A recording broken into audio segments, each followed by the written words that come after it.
오늘 하나님의 말씀은 요한복음 4장 43절부터 54절까지 말씀입니다. 요한복음 4장 43절에서 54절까지 지난주 말씀 이어서 계속 요한복음 이어서 말씀드리도록 하겠습니다. 우리 인류는 현재 기적이 필요한 시간을 통과하고 있습니다. 우리 모두는 정말 염원하고 있어요. 바이러스가 일시에 소멸되는 기적을 기다리고 있습니다. 하지만 생각해 보면 그것보다 더 나은 기적은 없을까? 이런 생각을 좀 해보게 됩니다. 지금 돌아가는 상황을 2차 세계대전에 버금가는 전쟁으로 인식하는 분들이 이제 계시죠. 필요한 인식이라고 생각이 됩니다. 그렇다면 전쟁 중에 필요한 기적은 뭐죠? 무엇보다도 전쟁이 극적으로 종식되는 겁니다. 하지만 생각해보면 전쟁의 본질이 뭔가 하는 게 드러나고 종전쟁의 과정을 통해서 내 자신과 세상에 대해서 그동안 왜곡되어 있었던 인식이 교정되는 일이 없이 전쟁 종식을 맞이하게 된다면 그것은 어쩌면 악성 종양을 그대로 둔 채 모르핀을 투약해서 고통만 잠시 제거하는 것과 같은 결과를 갖게 될 것 같습니다.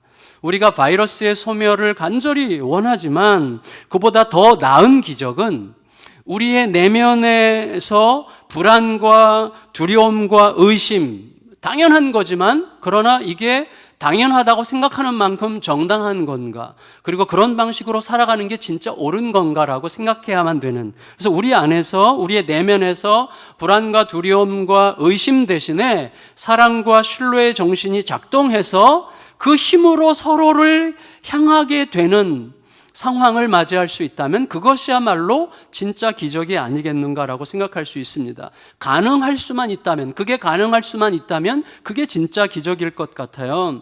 그런데 그런 기적이 가능하려면 감동으로 따르고 싶어지는 텍스트가 필요합니다. 뭘 봤어요. 뭘 봤는데 그것을 내 온 힘을 다해 따르고 싶은 거죠. 그게 이제 일종의 내 삶을 거기에 걸고 싶은 텍스트, 마음의 텍스트가 되는 것인데, 누군가의 자기 희생적인 섬김이 타인의 내면으로 파고들어서 따르고 싶어지는 그런 마음의 텍스트가 필요합니다. 그런 기적을 위해서는 최근에 코로나에 대한 우리나라와 우리 국민들의 대처가 서구의 여러 선진국들에게 일종의 텍스트가 되고 있다는 보도를 가끔 보게 되는데, 예를 들면 일종의 어떤 그런 현상일 수도 있을 것 같습니다. 사실 이런 텍스트, 누군가가 따르고 싶고 그게 참 바르다, 그게 바람직하다, 그게 옳다라고 여겨서 모두가 따르고 싶어하는 그런 텍스트는 여타 기관이나 국가보다도 먼저 교회의 사심없는 헌신을 통해서 형성되었어야만 하는 거예요, 원래는. 하지만 안타깝게도 교회는 그런 텍스트를 주기는커녕 세상에 오히려 불안을 주는 공동체가 되고 있어요. 왜 그런 거예요? 진짜 우리의 텍스트여야 되는 말씀에 대한 이 건강한 이해와 건강한 해석 대신에 전통이라고 부르는 이기적이고 고집스러운 습관과 그리고 매우 왜곡된 종교적 감성에 갇혀 있기 때문에 그렇다고 할 수가 있겠습니다. 오늘 본문을 그런 마음을 가지고 들여다보면 좋겠다고 생각이 됩니다. 예수님께서 사마리아에서 이틀을 지내셨어요. 그리고 이제 갈릴리로 가시는데, 갈릴리로 가시려고 하시면서 뭔가 제자들에게 먼저 알려야만 되겠다고 생각했던 어떤 것이 있으셨던 것 같습니다. 43절, 44절을 읽겠습니다. 43, 44절 시작. 이틀이 지남에 예수께서 거기를 떠나 갈릴리로 가시며 친히 증거하시기를 선지자가 고향에서는 높임을 받지 못한다 하시고. 여러분 보세요. 일단 어떤 의미로 이해되죠? 아무리 대단한 선지자가 말씀을 전한다고 해도 그 선지자를 내가 충분히 인간적으로 충분히 익숙하게 알고 있다고 생각하는 사람들 안에서는 회심이 발생하기가 쉽지 않다는 말씀을 하신 거죠. 그런데 우리가 한번 이렇게 질문을 해봐야 돼요. 정말로 그런 건가? 우리가 상식적으로 알고 있어요. 교회에 가까이 사는 사람일수록 지각하기가 쉽다. 또 그거는 상당히 현실성이 있는 이야기예요. 근데 그런 비슷한 이유로 가족이라든지 고향 사람 같이 말씀을 전하는 선지자를 인간적으로 익숙하게 잘 알고 있다고 생각하는 사람들은 선지자의 말에 귀를 기울이지 않을 가능성이 있다고 생각할 가능성이 있습니다. 예, 얼마든지 그럴 수 있고, 그리고 예수님도 그런 의미로 말씀하셨을 거라고 생각하게 되는 거예요. 충분히 그럴 수 있어요. 그런데 놀랍게도 실제는 우리들의 이런 생각과 좀 다릅니다. 제가 지난번에 한번 인용했던 그 로드니 스타크라는 분이 쓴 기독교의 발흥, 이분은 사회학자로서 굉장히 객관적인 많은 자료들을 동원해서 이제 논문처럼 책을 쓴 건데, 그 책에서 여러 객관적인 자료들을 통해서 밝힌 바에 따르면 예수님을 중심으로 시작된 이 기독교, 그 당시는 신흥 종교죠.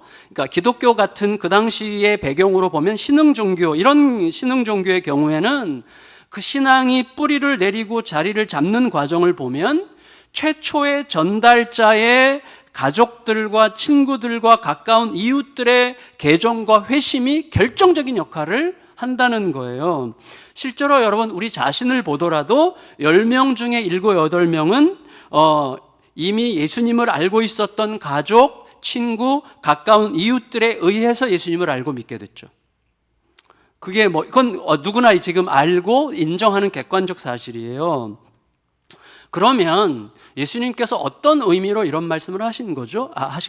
예수님이 아직 기독교의 발흥이라는 책을 아직 미처 못 읽으셨기 때문에 다만 상식적인 차원에서 선지자가 고향에서는 높임을 받지 못한다, 이렇게 말씀하신 거라고 생각해야 되는 걸까요? 그게 아니라면 예수님은 어떤 의미에서 그렇게 말씀하셨던 걸까요?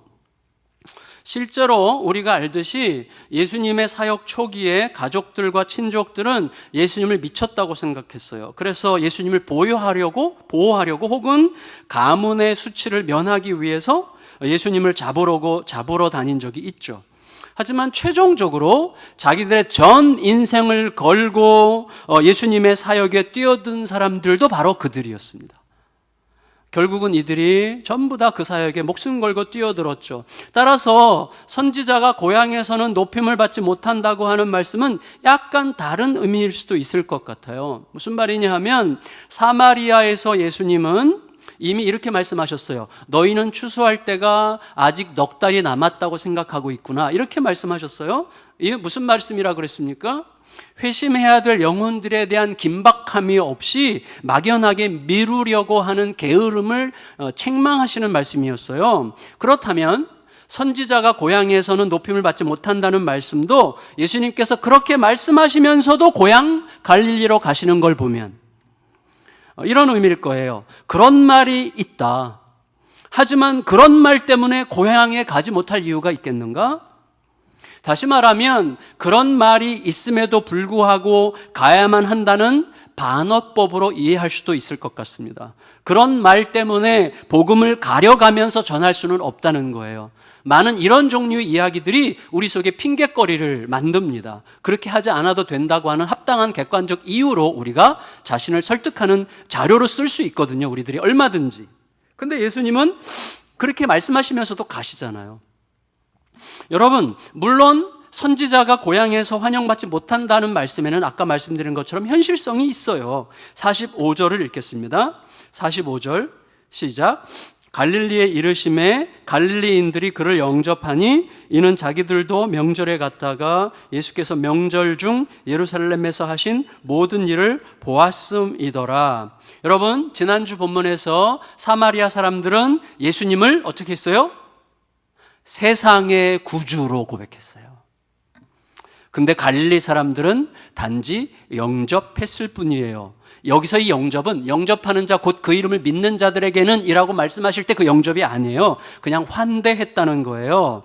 여러분, 명절에 예루살렘에 갔다가 거기서 예수께서 행하신 기적을 보고 단지 단기적으로 환대하는 반응을 보였다는 거지 예수님을 주님으로 믿었다는 뜻은 아니에요. 그 이후에 맥락이 그렇게 가르치는데, 하지만 여러분, 복음을 통해서 회심하는 사건이라고 하는 것은 언제 어디서든지 폭발할 수 있는 거기 때문에 사람들의 이런 피상적인 반응 때문에 아예 그들에게 전할 생각도 하지 않는 것은 나쁜 선택이죠. 그래도 가야 되는 거예요. 우리가 그 결과를 알 수 없기 때문이죠. 그러니까 예수님께서 충분히 예측되는 그들의 의심과 피상적인 반응에도 불구하고 그들에게 가셨다면 무슨 뜻이 있으셨던 거예요. 틀림없이 거기에서 남기고자 하는 중요한 메시지가 있었던 게 너무나 분명하죠. 그 메시지는 뭐였을까요? 이어지는 이야기가 바로 그 단서가 되는 거예요. 46절과 47절 읽겠습니다. 46절 47절 시작. 예수께서 다시 갈릴리 가나에 이르시니 전에 물로 포도주를 만드신 곳이라 왕의 신하가 있어 그의 아들이 가버나움에서 병들었더니 그가 예수께서 유대로부터 갈릴리로 오셨다는 것을 듣고 가서 청하되 내려오셔서 내 아들의 병을 고쳐주소서 하니 그가 거의 죽게 되었습니다. 여러분 보세요. 예수님은 혼인잔치 포도주 기적이 있었던 갈릴리 가나에 도착하셨습니다.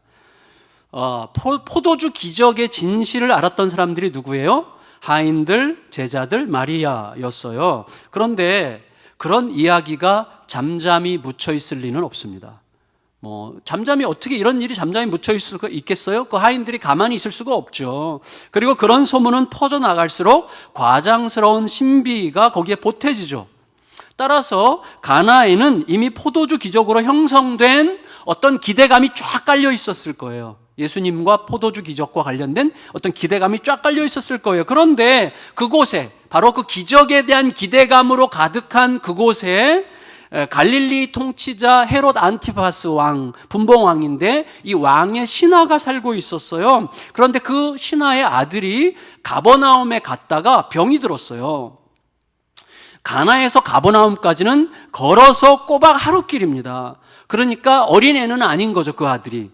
어느 청년 이상일 텐데 놀러 갔다가 혹은 출장 갔다가 거기에서 병에 걸렸는데 이게 죽을 병이라. 그러니까 누구든지 그가 곧 죽을 거라고 생각할 수밖에 없는 상황, 긴급한 상황에 처했어요. 여러분, 왕의 신하라면 상당한 유지예요. 그렇다면 그에게는 문제 해결을 위해서 동원할 수 있는 자원들이 굉장히 많을 거예요. 그렇지만 어떤 것도 도움이 되지 않는 상황이었습니다. 그때 예수님 소문이 들렸고 지역의 유지였던 이 왕의 신하는 다른 모든 기대들을 포기하고 예수님께 매달리기로 한 거예요. 부디 좀 급히 도와주세요. 이렇게 이제 부탁을 한 건데, 근데 문제는 예수님의 대답이 굉장히 냉정해요. 냉담하게 이렇게 대답하십니다. 48절 읽겠습니다. 48절 시작. 예수께서 이르시되 너희는 표적과 기사를 보지 못하면 도무지 믿지 아니하리라. 자, 이건 뭐예요? 지금 왕의 신하에 대한 말이기도 하지만 사실 그걸 뛰어넘어서 예수님을 단기적인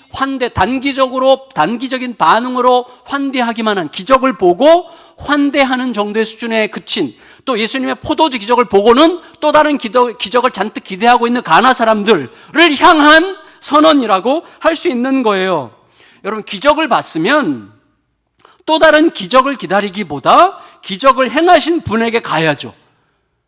그래서 그의 실체를, 이렇게 무에서 유가 나온 거 아닙니까? 그러니까 무에서 유를 만드신 이분의 실체가 뭔지를 알아봐야죠. 그리고 그분이 행하신 기적의 목적이 무엇인지를 묻고 그의 말씀을 들었어야죠. 기적의 주체자가 주시는 말씀, 그의 참뜻을 들어야 무에서 유를 만드신 그분 말씀이 내 안에 내가 따라야 할 텍스트가 되어서 나를 지배하는 믿음을 일으키게 되는 거죠. 없는 것을 있게 하신 분이라면 내 삶에 너무나 많은 문제들에 대하여 그가 말씀하실 수 있는 분이라는 증거 아니겠어요? 그때 나는 어떻게 되는 거예요? 그때 그 말씀이 들어와야만, 기적을 봐야만 비로소 숨 쉴 수 있을 것 같이 느껴지는 얄팍함에 갇히지 않고 현실적인 고통과 결핍을 근본적으로 이길 수 있는 길을 갈 수 있게 되는 것입니다. 물론 여러분, 우리가 알아요. 왕의 신하의 마음이 아들이 지금 당장 살아야 된다고 하는 긴박성에 완전히 사로잡힌 것에 대해서 우리들은 충분히 이해할 수 있고 할 말이 없습니다. 그건 충분히 이해해야만 하는 상황이죠. 오히려 이런 다급한 상황에서 기적을 바라보는 세대를 비난하고 계시는 예수님이 섭섭하게 느껴질 정도예요. 우리에게는 왕의 신하의 말이 훨씬 더 절절하게 와닿습니다. 49절 읽을까요? 49절 시작. 신하가 이르되 주여 내 아이가 죽기 전에 내려오소서. 여러분 얼마나 절절해요 지금. 이런 말이죠. 지금은 어떤 믿음이 더 나은 믿음이냐 이런 거를 논의할 때가 아니잖아요. 저에게는 지금 단지 당신의 자비로운 기적이 필요할 뿐입니다. 얼마나 절절해요. 그런데 여러분 가만히 생각해 보면요, 기적에 대한 이 왕의 신하의 긴박한 기대는 본의 아니게 예수님을 무척 축소시켜요. 예수님을 무척 초라하게 축소시키는 거예요. 무슨 말이냐 하면 긴박함 속에서 이 왕의 신하가 기대하는 예수님은 어떤 예수님이에요? 최소한 우리 아들이 죽기 전에는 도착하셔야만 존재 의미가 있는 분이시죠. 죽기 전에 오셔야 됩니다. 우리 아들이 죽기 전에 오셔야만 존재 의미가 있는 분이에요. 다시 말해서 기적의 긴박함에 사로잡혀서 보게 되는 예수님은 병자를 고치는 예수님이었지 죽은 자를 살리는 예수님은 아닌 거예요. 따라서 아들이 죽는다면 예수님의 존재 의미도 없어지는 거죠. 그게 기적 믿음의 실체예요. 기적을 봐야만 믿겠다고 생각한다면 그는 이미 자신의 기대감에 예수님을 가두게 되어 있어요. 기적보다 크신 예수님은 절대 볼 수 없는 거예요. 여러분, 우리가 긴박성에 사로잡히면 우리의 시야가 극도로 좁아집니다. 그래서 욕망은 사람을 하나밖에 생각하지 못하게 만들죠. 이거 안 되면 큰일 나. 그거 아니어도 될 수없이 많은 하나님의 가능성들에 대해서 조금 더 생각하지 않아요. 이것 아니면 안 된다고 생각하게 만들어요. 그게 긴박성이 우리에게 주는 가장 큰 위험이죠. 우리의 시야가 극도로 좁아집니다. 불안과 두려움에 빠진 최근에 미국 시민들 안에서 어떤 현상이 벌어지고 있는지 보도를 통해서 접하게 되죠. 그들을 비난할 수 없어요. 우리들은 비난할 자격도 없고 그냥 안타까운 거예요. 이 긴박성이라는 게 사람들을 얼마나 이상하게 만드는지 몰라요. 숱한 사람들이 이미 정신적인 공황 상태에 빠진 것 같은 느낌을 줍니다. 특히 미국은 더 어렵죠. 왜? 불법 체류자들이 너무나 많고 수단 인종들이 모여 살고 있기 때문에 마음에 대한 보편적 통제가 불가능한 거예요. 호소해도 이게 귀뚱으로도 안 들을 수 있는 가능성이 너무나 많은 현실적인 가능성이 있는 거예요. 마스크를 쓰고 다니는 자를 오히려 멸시한다 그러잖아요. 그러니까 효율적인 대책이 너무나 어려운 거예요. 텍사스에서는 한국인 부모와 자녀를 단지 동양인이라는 이유만으로 엄청나게 죽도록 때렸다고 합니다. 얼마나 기이한 일이에요. LA에서는 누군가가 한국인의 어떤 부잣집 포르쉐 자동차를 부수고 고구마 한 박스를 훔쳐갔다고 하잖아요. 대규모 폭동이 발발할 수 있는 위기감 때문에 부자들은 지금 총기를 구입하느라고 난리라는 거죠. 긴박성에 사로잡히면 생각할 것을 생각할 수 없어요. 그 긴박성이라는 것에 갇힌 것 외에 다른 충분히 많은 가능성들에 대해서 생각할 수 없기 때문에 완전히 매우 협소한 태도만 나오는 거고 그 협소한 태도와 태도가 부딪혀서 돌발적 전쟁이 벌어지게 되는 거예요. 그때가 되면 심지어 우리들도 하나님을 안다고 하는 우리들도 긴박성에 사로잡히면 하나님의 이미지도 왜곡시킵니다. 예수님이 지금 좁아지잖아. 예수님은 우리 아들이 죽기 전에 내려오셔야만 비로소 존재 의미가 있는 분이 되는 거예요. 그게 우리들의 긴박성이 만드는 불행이죠. 거기에 사로잡힐 수밖에 없지만 사로잡히지 않으려고 해야죠. 여러분, 우리들은 자주 이처럼 우리들의 상황에 예수님을 가두게 되는 거예요. 우리가 흔히들 경험하는 거죠. 근데 상황이 굉장히 좋으면 미소 짓는 예수님이고 상황이 나쁘면 웃음기가 사라진 예수님이에요. 상황이 극도로 나빠지면 예수님은 더욱 작고 초라해지죠. 내 상황과 생각이 예수님을 바꾸는 거예요. 따라서 내가 생각할 수 있는 모든 생각의 한계 너머에 계신 예수님을 의지적으로 생각할 수 있어야 되는 거예요. 물론 아무리 강조해도 상황이 바뀌면 별 소용이 없을 수도 있어요. 그럼에도 불구하고 꼭 그런 것만도 안 해요. 극도로 안 좋은 상황에서도 진짜 예수님을 만나서 상황에는 여전히 별다른 변화가 없지만 뿌리 깊은 평화를 누리는 이들도 얼마든지 있습니다. 왜요? 그들은 예수님을 상황으로 만나지 않고 말씀으로 만나기 때문이에요. 여러분, 상황과 감정을 온전히 극복한 채로 말씀을 읽는다는 것은 거의 불가능합니다. 맞아요. 하지만 내 상황과 감정보다 크신 주님께서 내 상황과 감정을 충분히 다루실 수 있는 분으로서 나를 만나고 계신다는 사실을 내가 기억하면서 말씀을 대하는 게 중요한 거예요. 그러면 어느 순간 말씀이 다시 읽히기 시작해요. 아무리 힘들어도, 아무리 긴박해도 다시 말씀이 읽히기 시작하고 예수님의 진짜 얼굴, 내 긴박한 상황에 갇힌 예수님이 아니라 예수님의 진짜 얼굴을 만납니다. 그때 상황을 이길 힘이 서서히 일어나기 시작하는 거예요. 예수님은 신하에 죽어가는 아들이 있는 가버나움으로 안 가세요. 대신 말씀을 보내세요. 여러분 50절 읽을까요? 50절 시작.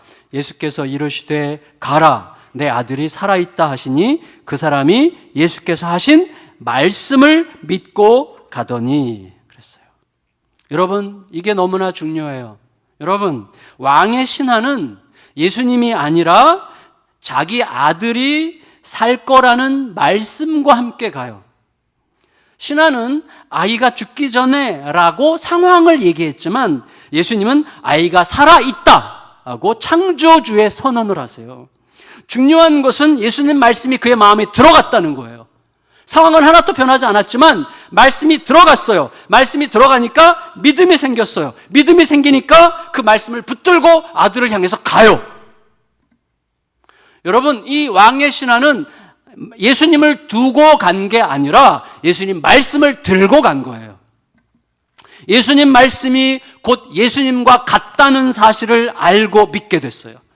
이제 신하 안에서 예수님과 예수님의 말씀은 분리되지 않습니다. 말씀이 곧 예수님이 된 거예요. 그래서 상황은 이제부터 이렇게 전개되는 거예요. 51절에서 53절까지 읽겠습니다. 시작. 내려가는 길에서 그 종들이 오다가 만나서 아이가 살아있다 하거늘 그 낫기 시작한 때를 모른즉 어제 7시에 열기가 떨어졌나이다 하는지라 그의 아버지가 예수께서 내 아들이 살아있다 말씀하신 그때인 줄 알고 자기와 그 온 집안이 다 믿으니라. 그러니까 어제 7시에 떨어졌다니까 이 왕의 신하는 말씀을 듣고 바로 갔으니까 가던 길이 하루를 묵은 거예요. 이게 하루길이나 뭐니까. 그러면 여러분 생각해 보세요. 자, 예수님 말씀을 품고 가버나움까지 하루길을 내려가면서 그는 무슨 생각을 했을까요? 저는 아브라함이 생각났어요. 아들을 바치라는 말씀을 붙들고 이삭을 데리고 모리아산으로 가던 아브라함이 떠오르더라고요. 이 신하의 마음에는 너의 아들이 살아있다, 이 말씀이 사실이기를 고대하는 생각으로 꽉 차 있었을 거예요. 그 말씀이 사실이기를. 말씀과 말씀을 주신 분을 붙드는 것 외에는 다른 어떤 의지할 길도 없다고 자신에게 계속 말했을 거예요. 너 이거 안 믿으면 뭘 믿어? 이거 왜 뭘 믿겠어? 어떤 가능성이 있겠어? 이 믿고 가야지. 이것밖에 없는 거예요. 믿고자 하는 갈망으로 두려움과 의심을 밀어내면서 믿음으로 걸으려고 했겠죠. 여러분, 지난주에 예수님과 사마리아 여자의 대화를 통해서 어떤 일이 생겼어요? 예배라고 하는 것이 공간적 제한성을 벗어났어요.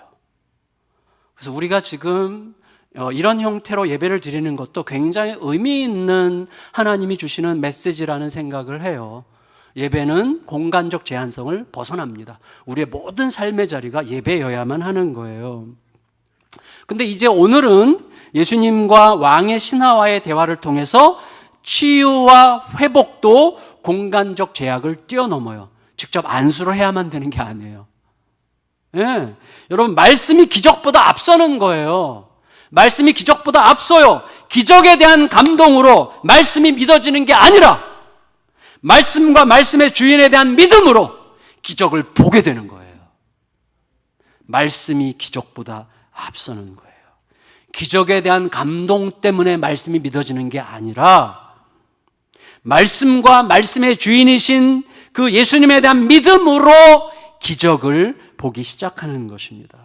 말씀과 말씀의 주인을 믿고 길을 떠난 결과 왕의 신하는 자기의 아들이 살아나는 것을 보는 기적을 경험하게 되는 거죠. 그리고 그 자신의 심령도, 그 과정을 통해서 이 왕의 신하의 심령도 영구적으로 치료받고 회복되는 길을 걸어요.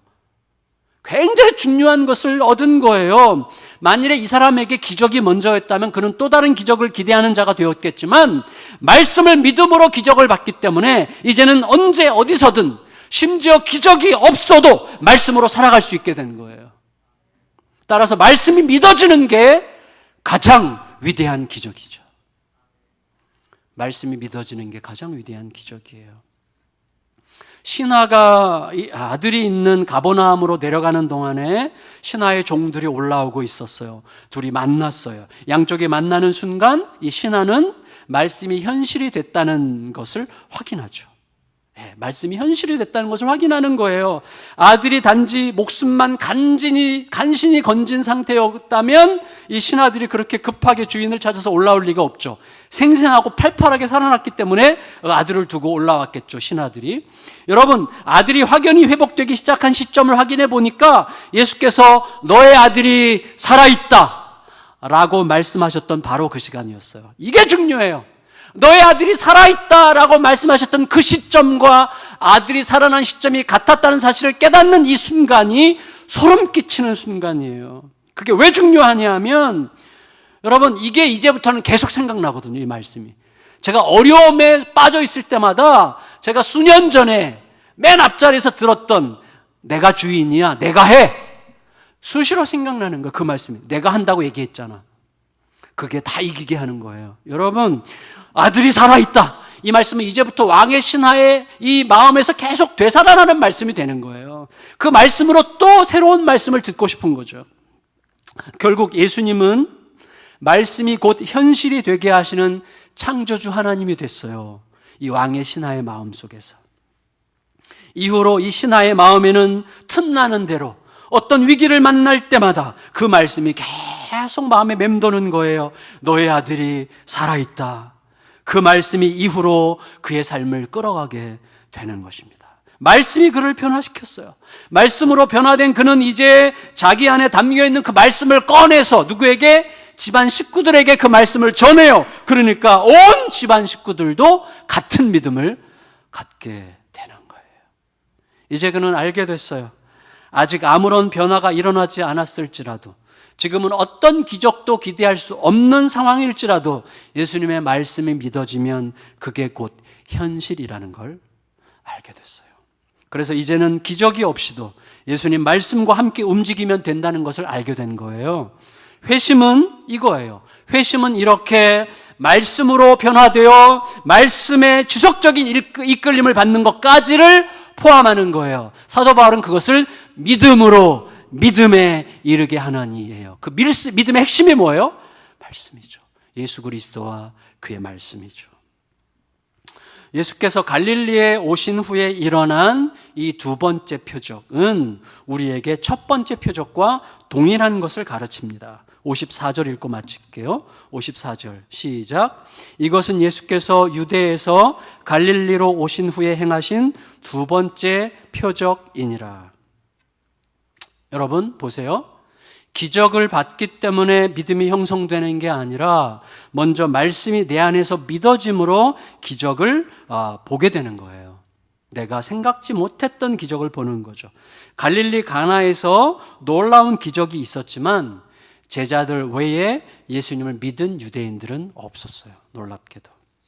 갈릴리에서 사람들이 예수님을 영접했지만 그것은 예수님을 믿은 게 아니라 다만 예루살렘에서 본 기적에 대해서 단기적인 반응을 보였을 뿐이에요.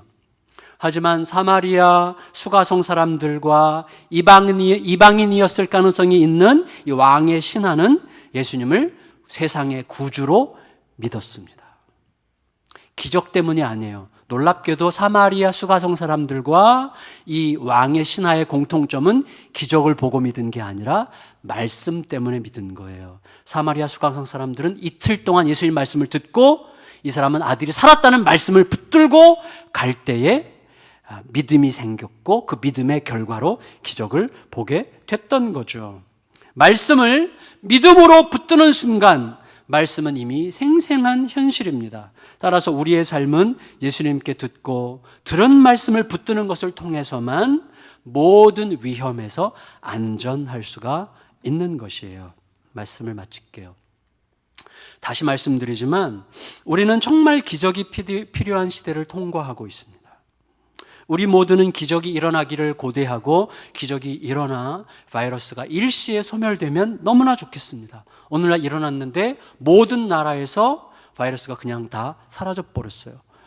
저는 이상하게 이탈리아, 이상하게도 아니 당연하죠. 이탈리아 생각하면 그렇게 가슴이 아프네요. 뭉클하고 새벽에도 계속 이탈리아가 생각이 나고 기도하게 되더라고요. 여러분, 이렇게 갈급한 상황에서 말씀에 이끌리는 삶을 산다는 것은 무슨 뜻일까요?